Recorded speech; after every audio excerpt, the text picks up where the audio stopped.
am studying in 4th Ramakrishna Paramahansa. Today my topic is the Statue Beauty. Tiger is our national animal. The tiger is largest member of the cat family. The tigers have orange, brownish and black streaks on their body. The tiger teeth and claws are sharp too. It can see 5 times better than the human beings. A tiger is very good hunter.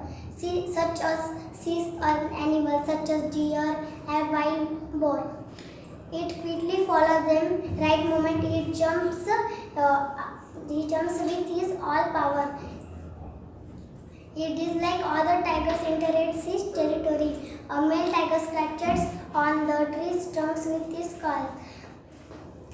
The tiger's cubs are born blind, so they have to protected to be from all kinds of attacks such as eagle and jackals. As they grow, the mother spends a lot of time licking and cleaning her cubs. The tiger loves her cubs very much.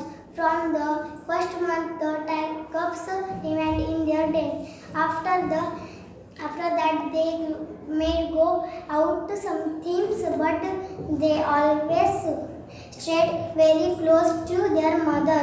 The cubs grown up and live for about 10 to 15 years if they are not killed with their hunters.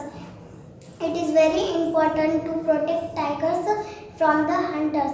Protect tigers as immature taken by the National Tigers Conservation Activities, and the tiger population in India has increased 20% in the year 2011. Let's save the tiger. Let us not hunt them. Thanks. If you like the video, please subscribe the channel. If you like the video, please subscribe.